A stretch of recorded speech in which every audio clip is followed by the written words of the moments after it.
budget na system ni kazi ya kufanya kitu inaitwa smear campaign.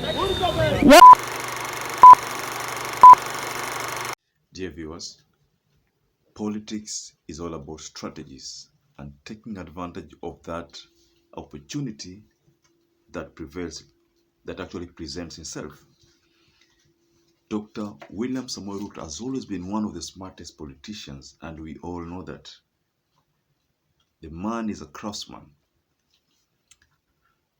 The incident at Jacaranda was something that was pre-planned, well executed, and the objective was actually met.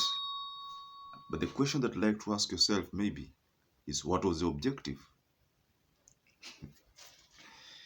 Before you get started, please take a moment and subscribe if you're a first-time visitor.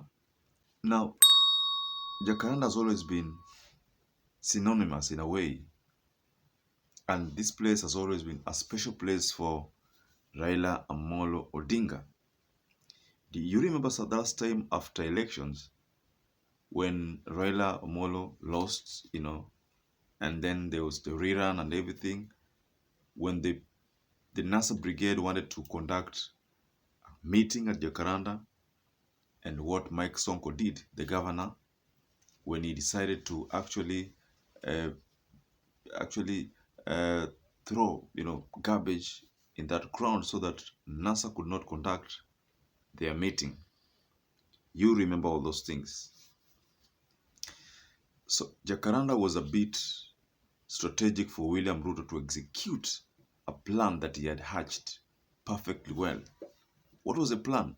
The plan was to actually paint Raila AMOLLO Odinga as a godfather of chaos.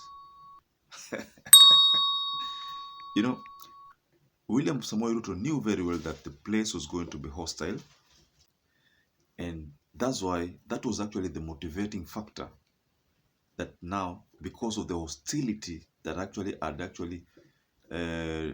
presented itself, so he forcefully went to that ground with all the chaos, all the stone throwings, all the tear gases, decided to go into that ground and conduct a rally. And what was the agenda? The agenda was Raila AMOLLO Odinga being the godfather of chaos. So that's why we are saying the plan was to paint Raila AMOLLO Odinga in a wrong way. You remember that same day, Raila was attending a Corino conference, whereby President Uhuru Kenyatta had also attended as a chief host, and Raila's running mate Martha Karua was also in attendance. And William Samoei Ruto, being a calculated man, knew very well that there was going to be political mileage for Raila AMOLLO Odinga. Now, he decided that now, because Raila is going to earn some political mileage, let me find a way of painting his image in a negative way. So that's why the Jacaranda meeting was actually held. And dear viewers, the plan worked perfectly well for Dr. William Samoei Ruto. It was achieved. And like I said, the objective was to paint Raila AMOLLO Odinga in a negative way. Let's take a video. Violence can be meted against leaders. What about ordinary citizens? So the presidential candidate of Azimio must speak directly and condemn and disown violence as a tool for trying to acquire political power. It is something that he cannot escape. He has never condemned any form of violence. He has never spoken about any violence. His teams are the ones organizing violence in every part. There were actually indications that Babu Owino had also booked that venue.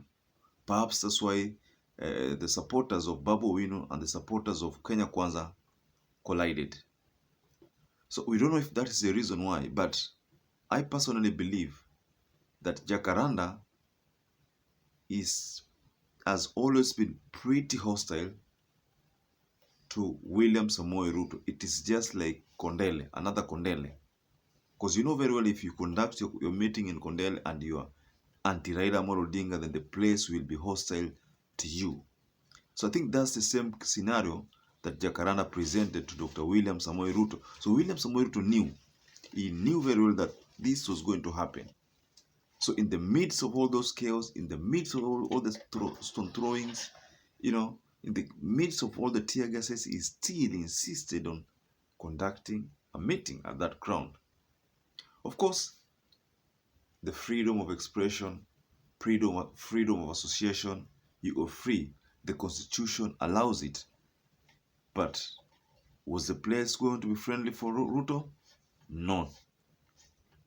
Did he had any option of going for another ground?